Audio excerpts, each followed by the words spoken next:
is Josh, and this is my first ASMR video. So yeah, I'm super excited to do all this, and couldn't think of any other ideas but to read one of my favorite short stories from the Tales of Beedle the Bard. I love Harry Potter, so yeah, if you guys have any ideas or stuff that you would like to see on here, please let me know in the comments. Let me know. Don't forget to like, subscribe, whatever else there is, comment. So yeah, super excited, and thank you guys for watching. Here we go.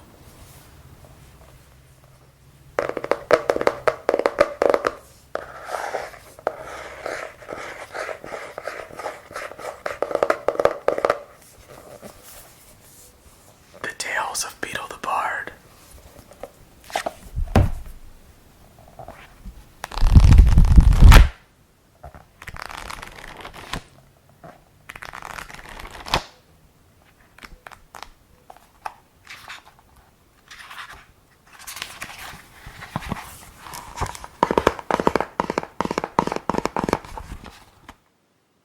The Tale of the Three Brothers.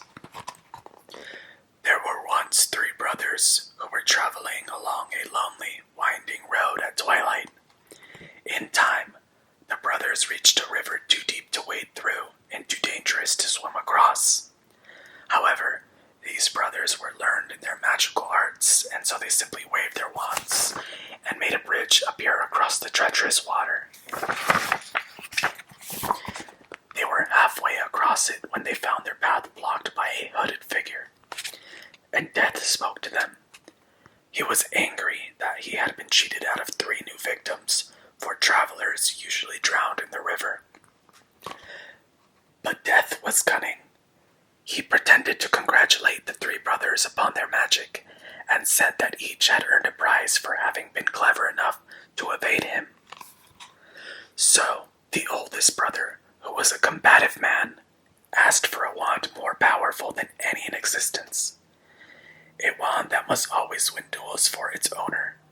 A wand worthy of a wizard who had conquered death. So Death crossed to an elder tree on the banks of the river, fashioned a wand from a branch that hung there, and gave it to the oldest brother.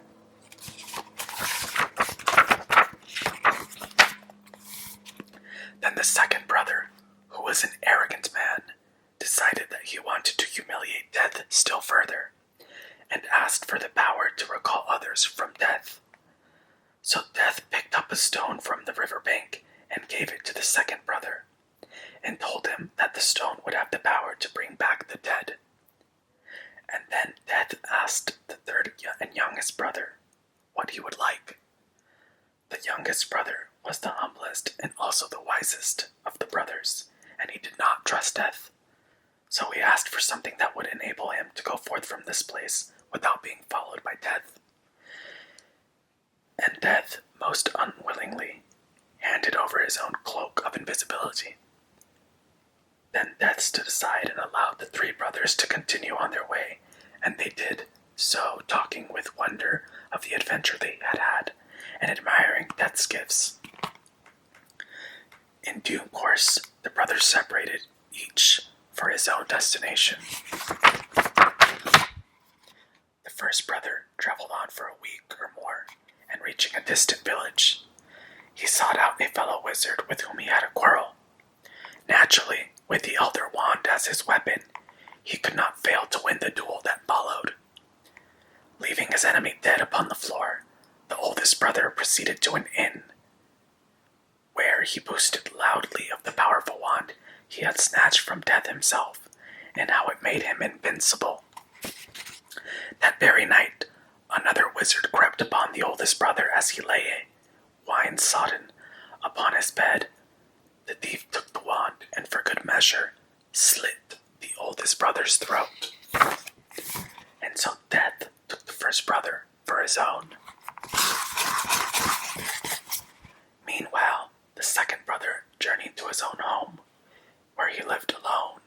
Here he took out the stone that had the power to recall the dead, and turned it thrice in his hand.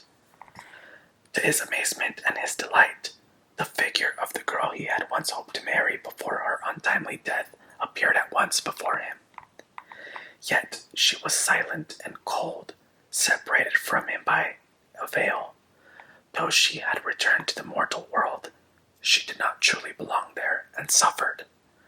Finally, the second brother, driven mad with hopeless longing, killed himself so as truly to join her.